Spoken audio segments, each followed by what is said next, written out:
ಅಂಬುರುಗದಳ ನೇತ್ರ ಶ್ರೀ ದುರ್ಗಾಂಬಿಕೆಯ ಬಲಗೊಂಡು ಭಕ್ತಿಯಳು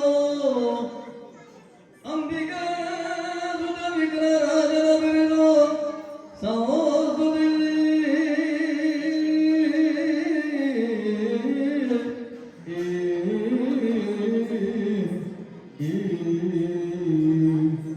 ಅಂಬುನಿಧಿಯಾತ್ಮಜೆಗೆ ಕೈ ಮುಗಿದು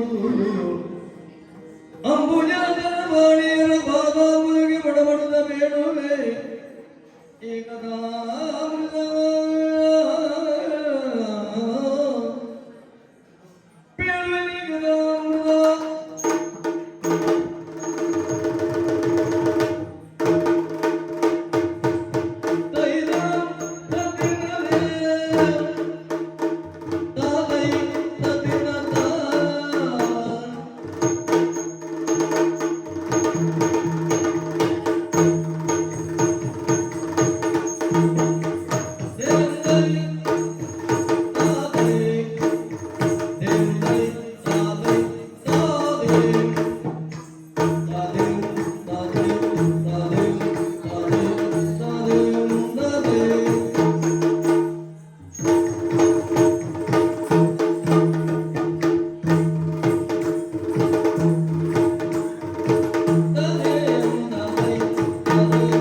ದೇವತೆಗಳೇ, ಪ್ರಣವ ಸ್ವರೂಪಿಯಾದಂತಹ ಆದಿದೇವಿ ಆದಿಮಾಯೆಯ ಆದಿಯಲ್ಲಿಯೇ ಆವಿರ್ಭವಿಸಿದ ತ್ರಿಮೂರ್ತಿಗಳು.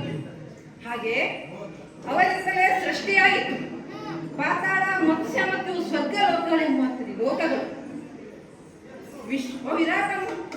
ವಿಶ್ವವಿರಾಟನ ಪಾದದಿಂದ ಪಾತಾಳ ಲೋಕವು, ಕಟಿ ಪ್ರದೇಶದಿಂದ ಮತ್ಸ್ಯ ಲೋಕವು, ಹಾಗೆ ಶಿರಸ್ಸಿನಿಂದ ಸ್ವರ್ಗ ಲೋಕವು ನಿರ್ಮಿತವಾಯಿತು. ಈ ತ್ರಿಲೋಕಗಳಲ್ಲಿ ಎಲ್ಲಕ್ಕೂ ಶ್ರೇಷ್ಠವೂ ಜ್ಯೇಷ್ಠವೂ ಆಗಿರುವುದು ಅಮರಲೋಕ ಎಂಬುದು.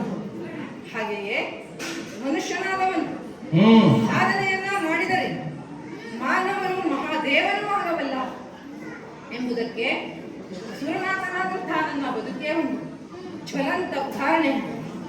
ಯಾಕಂದರೆ ಮತ್ಸ್ಯಲೋಕದಲ್ಲಿ ಜನಿಸಿದವನು ಅದಿತಿ ಕಶ್ಯಪರಿಗೆ ಮಗನಾಗಿ ಜನಿಸಿ, ಹಾಗೆ ಪುರಂದರ ಎಂಬ ನಾಮಾಂಕಿತವನ್ನ ಪಡೆದು, ಹಾಗೆ ಬೆಳೆಯುತ್ತಾ ಬೆಳೆಯುತ್ತಾ ದೊಡ್ಡವನಾದಂತೆ ಒಂದು ಮಹತ್ ಕಾರ್ಯವನ್ನ ಸಾಧಿಸಬೇಕು ಹೇಳುವಂತಹ ಒಂದು ಛಲ ನನ್ನಲ್ಲಿ ಮೂಡಿತು. ಹಾಗೆ ಈ ಒಂದು ಉನ್ನತ ಶ್ರೇಣಿಯನ್ನ ಅಲಂಕರಿಸಬೇಕು ಎನ್ನುವಂತಹ ಧ್ಯೇಯ ಹೆಚ್ಚುತ್ತಾ ಹೋಯಿತು. ಹಾಗಾದರೆ ಈ ಕೈಂಕರ್ಯವನ್ನ ಸಾಧಿಸುವುದು ಹೇಗೆ ಎಂದು ಆಲೋಚಿಸುತ್ತಿರುವಂತಹ ಸಂದರ್ಭ ತಾಯಿ ಅದಿತಿಯ ಆಶೀರ್ವಾದ, ಕಶ್ಯಪ ಮುನಿಗಳ ಮಾರ್ಗದರ್ಶನದಲ್ಲಿ ಮೇಘವಂತ ಪರ್ವತವನ್ನ ಸೇರಿದೆ. ಹಾಗೆ ಅಲ್ಲಿ ಶತಯಾಗವನ್ನ ಮಾಡಿ ಮಗನ ಎನಿಸಿಕೊಂಡು ತ್ರಿಮೂರ್ತಿಗಳ ಕೃಪೆಗೆ ಭಾಜನನಾದ. ತ್ರಿಮೂರ್ತಿಗಳು ಒಲಿದು ಕರುಣಿಸಿದರು ನನಗೆ ಅಮರ ಲೋಕದ ಅಮರ ಸಿಂಹಾಸನವನ್ನು. ಒಂದು ಮನ್ವಂತರಗಳ ಕಾಲ ಆಳ್ವಿಕೆಯನ್ನ ಮಾಡುವೆ ಎನ್ನುವುದಲ್ಲ. ಆದರೆ ನಾನು ಆಲೋಚಿಸುವುದು ಹಾಗಲ್ಲ. ಕೇವಲ ಈ ಅಮರ ಲೋಕದ ಇರುವಂತಹ ವಸ್ತುಗಳು ಕೇವಲ ಭೋಗಕ್ಕಾಗಿಯೇ ಮಾತ್ರ ಇದೆ ಅನ್ನುವುದಲ್ಲ. ತ್ರಿಲೋಕಗಳಲ್ಲಿ ಧರ್ಮಕ್ಕೆ ಗ್ಲಾನಿ ಉಂಟಾದರೆ ಅದನ್ನ ತಡೆಗಟ್ಟುವುದಕ್ಕಾಗಿಯೂ ಧರ್ಮವನ್ನ ಉತ್ತರಿಸುವುದಕ್ಕಾಗಿಯೂ ನಾವು ನಮ್ಮನ್ನು ತೊಡಗಿಸಿಕೊಳ್ಳಬೇಕು ಎನ್ನುವುದು ಅವರ ಆಶಯವಾಗಿದೆ. ದೇವತೆಗೆ ಇಂದು ನಾನು ನನ್ನ ಸಾಧನೆಯಿಂದ ಎಂತಹ ಒಂದು ಎತ್ತರ ಸ್ಥಾನವನ್ನು ಪಡೆದಿದ್ದೇನೆ. ಹಾಗೆ ಅಗ್ನಿ, ಯಮ, ನಿರುತಾದಿಗಳು ನೀವು ಮಾಡಿದಂತಹ ಪುಣ್ಯ ಕರ್ಮಗಳ ಫಲವಾಗಿ ಒಂದೊಂದು ದಿಕ್ಕಿಗೆ ಅಧೀಶರಾಗಿದ್ದೀರಿ.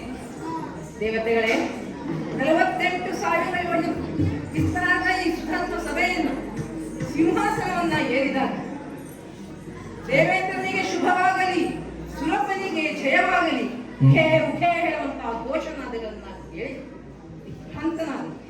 ಇಷ್ಟೇ ಅಲ್ಲ, ಸಂತೋಷಗೊಂಡಿತು ಮನ. ನನ್ನನ್ನ ರಂಜಿಸುವುದಕ್ಕಾಗಿ ಬಂದರು ಅಪ್ಸರಾಂಗನೆ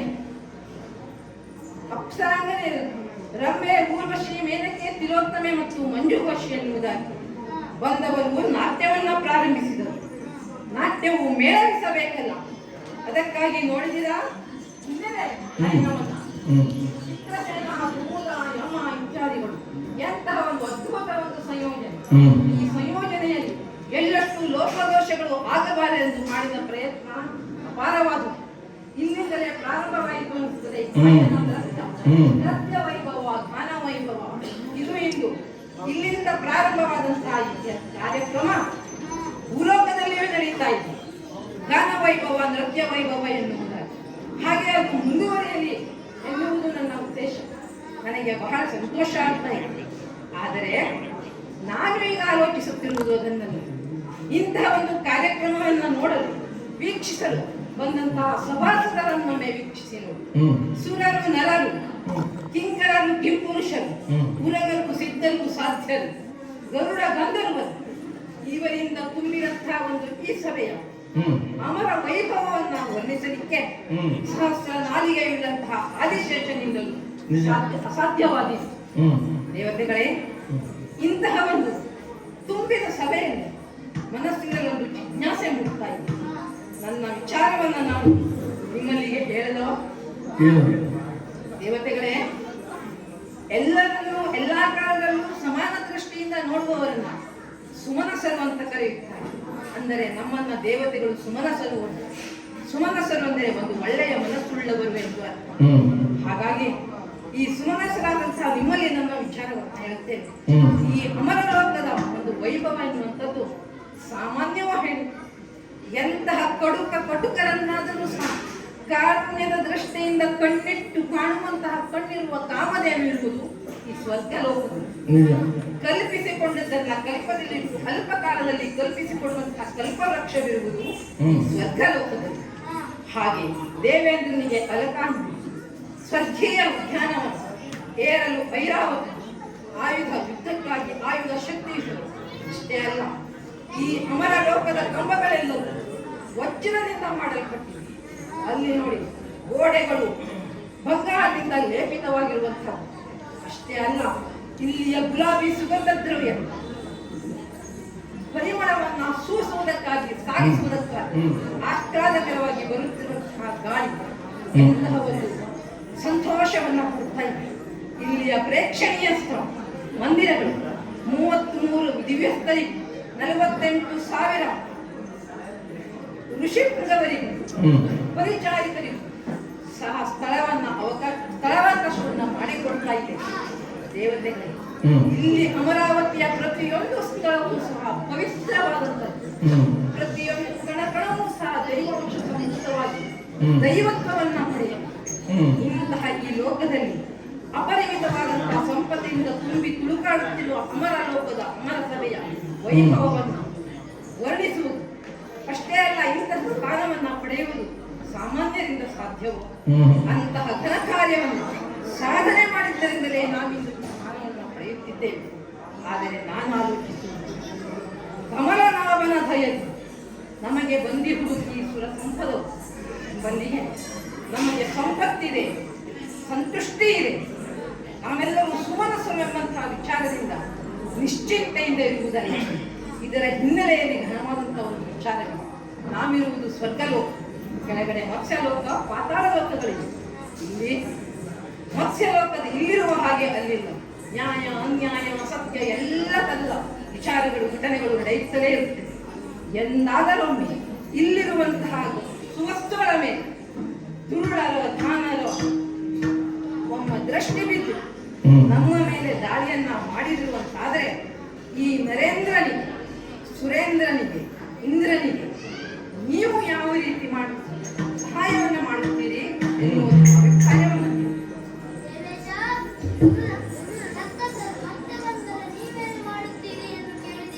ಹೌದು. ಬಿಡು ಚಿಂತೆ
ಅಗ್ನಿ ಆಡಿದ ಮಾತನ್ನ ಕೇಳಿದೆಯಲ್ಲ, ನಿನ್ನ ಅಭಿಪ್ರಾಯವೇ?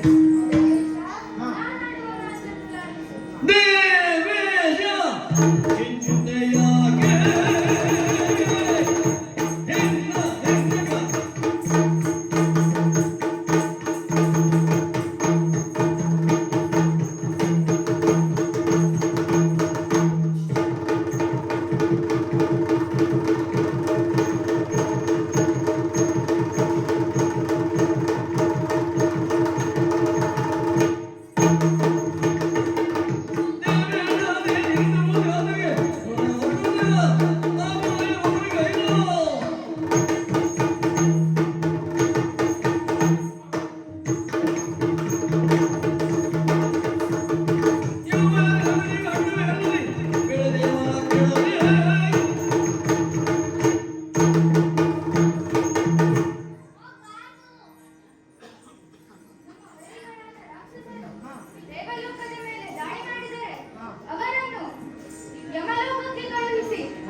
ಜಯಸಿರಿ ಜಯಸಿರಿಯನ್ನು ತಂದೊಪ್ಪಿಸುತ್ತೇನೆ. ಕೊಡು ನನಗೆ ಅಪ್ಪಣೆ. ಬಲುದಾಶಯವಂದೇನ ನೀವೆಂದ ನುಡಿಗೆ ಗಂಗಲಿಂಗದ ತತ್ತೊಂದದಿ ಕುದಕ ದಯ್ಯ ದಯ್ಯ ತತ್ತೊಂದದಿ ಕುದಾದೆ ತತ್ತೊಂದದಿ ಕುದಕ ತತ್ತೊಂದದಿ ಕುದ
ಅಗ್ನಿಯವಾದಿಗಳೇ, ನೀವೆಂದಂತಹ ಮಾತನ್ನ ಕೇಳಿದ್ರೆ ತುಂಬಾ ಸಂತೋಷವಾಗುತ್ತದೆ.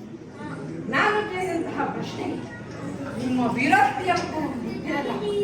ಬಹಳ ಸಂತೋಷ. ನಾನು ನಿಮ್ಮಲ್ಲಿರುವಂತಹ ಸಾಮರ್ಥ್ಯವನ್ನ ಪರೀಕ್ಷಿಸುವುದಕ್ಕಾಗಿ ಹೇಳಿದ್ದಲ್ಲ. ಹರಿತವಾದಂತಹ ಖಡ್ಗವನ್ನು ಹಾಗೆಯೇ ಬಿಟ್ಟರೆ ಅದು ತನ್ನ ಹರಿತತನವನ್ನು ಕಳೆದುಕೊಳ್ಳುತ್ತದೆ. ಅದು ಮತ್ತೆ ಬರಬೇಕು ಅಂತಾದರೆ ನಾವು ಅದನ್ನು ತೆಗೆಯಬೇಕು ಅಲ್ಲವೋ? ಹಾಗೆ ಶ್ರೀಗಂಧ ಅದಕ್ಕೆ ಸಹಜವಾಗಿ ಸುಗಂಧ ದ್ರವ್ಯವು ಪರಿಮಳವಿದೆ. ಆ ಪರಿಮಳ ಹೊರಹೊಮ್ಮಬೇಕು ಅಂತಾದ್ರೆ ನಾವು ಅದನ್ನು ತೆಗೆಯಬೇಕು ಅಲ್ವಾ? ಹಾಗೆ ಮನುಷ್ಯನೊಬ್ಬ ತನ್ನ ಒಂದು ವೃತ್ತಿಯಲ್ಲಿ ತೊಡಗಿಕೊಂಡವರು ಆ ವೃತ್ತಿಯಲ್ಲಿ ನಿರಂತರವಾಗಿ ಮಾಡಿ ಕೆಲವು ಕಾಲ ಬಿಟ್ಟರೆ ಮತ್ತೆ ಪುನಃ ಅದನ್ನು ಅಳವಡಿಸಿಕೊಳ್ಳಿಕ್ಕೆ ಕಷ್ಟ. ಹಾಗೆ ನಿಮ್ಮಲ್ಲಿರುವಂತಹ ಸಾಮರ್ಥ್ಯವನ್ನು ಜಾಗೃತಗೊಳಿಸಬೇಕು, ಬಿಡಿದೆಚ್ಚರಿಸಬೇಕು ಹೇಳುವಂತ ಒಂದು ಉದ್ದೇಶಕ್ಕಾಗಿ ನಾನು ನಿಮ್ಮಲ್ಲಿ ಪ್ರಶ್ನೆಯನ್ನ ಇಟ್ಟೆ. ನಾವು ಇನ್ನು ಬೇರೆ ಕಾರಣದಿಂದಲ್ಲ, ಹಾಗೆಯೇ ನಾವು ಹೆದರುವ ಅವಶ್ಯಕತೆ ಇಲ್ಲ. ಆ ನಳಿನನಾಭನ ದಯೆ ನಮ್ಮ ಮೇಲಿದ್ದರೆ ನಮಗೆ ಯಾವಾಗಲೂ ಜಯವೆನ್ನುವುದು ಶಾಶ್ವತ. ನಾವು ತ್ರಿಮೂರ್ತಿಗಳನ್ನು ಸದಾಕಾಲ ಪೂಜಿಸುತ್ತಿರುವವರು, ಅವರ ಕೃಪೆ ನಮ್ಮ ಮೇಲಿದೆ. ಸರ್ಪಶಯನ ನೆನೆದರೆ ಒಪ್ಪುವ ಭಯ ತಪ್ಪುವುದು ಎಂಬ ಒಂದು ಮಾತಿದೆ. ಸದಾಕಾಲ ಅವರನ್ನು ಸ್ಮರಿಸುತ್ತಾ ನಾವು ಜಾಗೃತರಾಗಿದ್ದೇವೆ. ಮುಂದಿನ ದಿನಗಳಲ್ಲಿ ಎಂತಹ ಕಷ್ಟಗಳು ಕಾರ್ಪಣ್ಯಗಳು ಬಂದರೂ ಸಹ ಎದುರಿಸಲು ಸನ್ನದ್ಧರಾಗಿ ಇವತ್ತಿಗೆ ಇಲ್ಲಿನ ಈ ಸಭೆಯನ್ನು ಶ್ರದ್ಧಿಸೋಣ. ಸರ್ವೇ ಜನ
ನಮೋ ನಮಃ.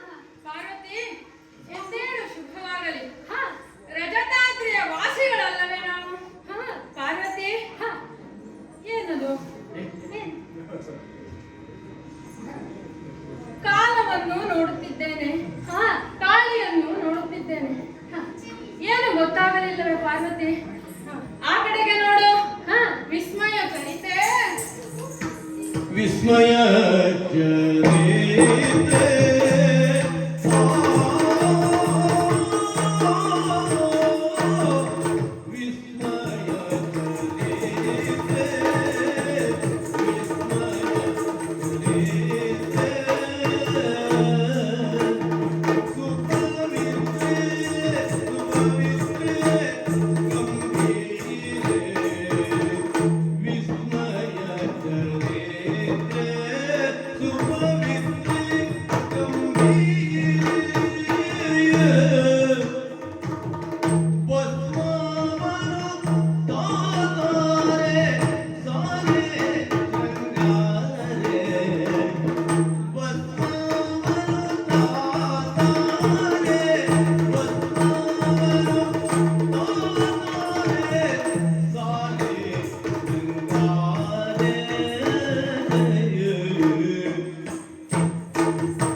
ಆಗುವುದಿಲ್ಲ. ನಿಂತು ನಿಂತು ನೋಡಬೇಡ, ಒಮ್ಮೆ ನಿಂತು ನೋಡು. ಸೂರ್ಯ ಅಸ್ತಂಗತನಾಗುತ್ತಿದ್ದಾನೆ. ಆದ್ದರಿಂದ ತಡ ಮಾಡಬೇಡ. ಈಗಲೇ ಸಮಯ ಬಹಳ ಆಗಿ ಹೋಗಿದೆ. ಕೂಡಲೇ ತೆರಳು, ಭಕ್ತರ ಚಿತಾಭಸ್ಮವನ್ನು ತೆಗೆದುಕೊಂಡು ಬಾ. ಆಯ್ತು ಸ್ವಾಮಿ.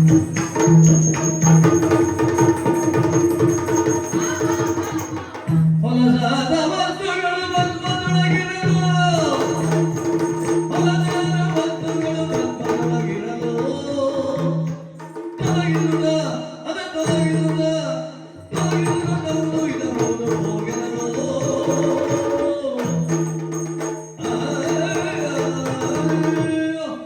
ನಿನ್ನನ್ನ ತಡೆದ ಯಾಕೆ ಬಲ್ಲೆಯ?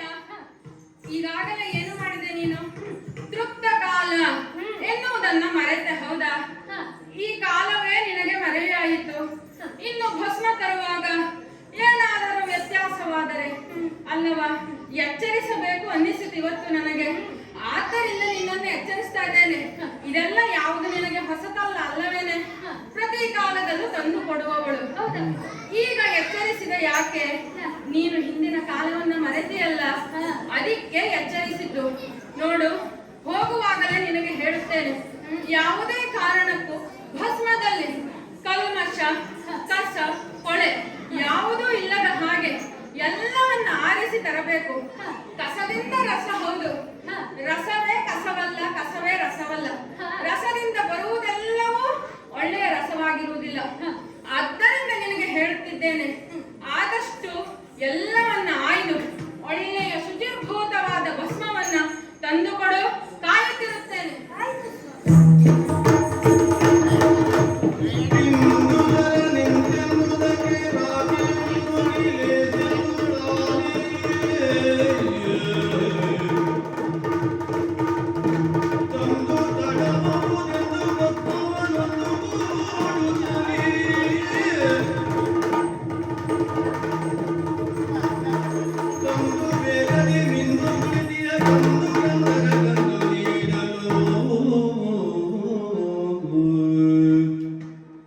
ಸಿಂಧು ಶಯನನು ಪರಿಗಿದುದ ನೊಂದು ಮಾನಸವೇ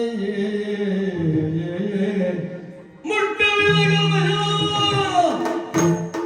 ಮುಟ್ಟವಿಲ್ಲ ಗಮನ, ಬೆಟ್ಟಗುಮನೆ ಕಲಿದಾಗ ಕೆಟ್ಟ ವಿಕಲ್ಪ ಯಾವೊಟ್ಟು ನನಗಿರಲ್ಲ.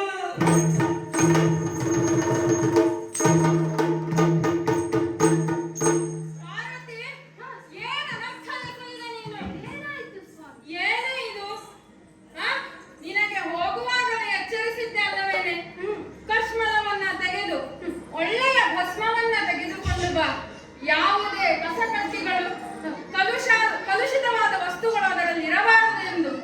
ಏನೇ ಇದು ವಸ್ತು? ಏನೇ ಇದು ಭಸ್ಮ? ಇದನ್ನ ಏನು ಮಾಡಬೇಕು?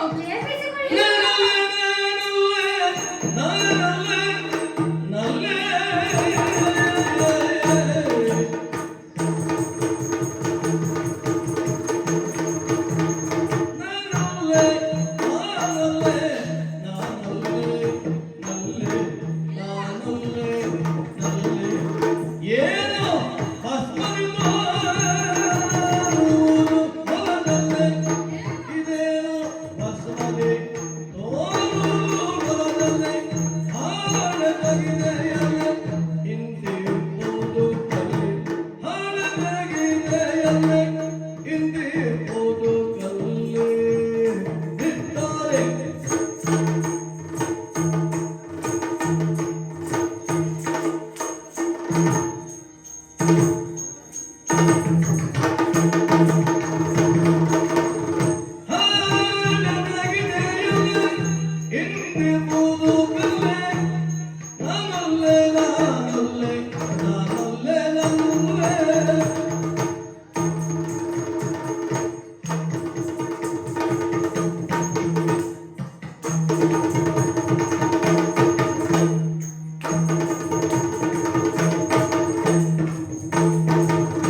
ಕೆಡುಕುಗಳು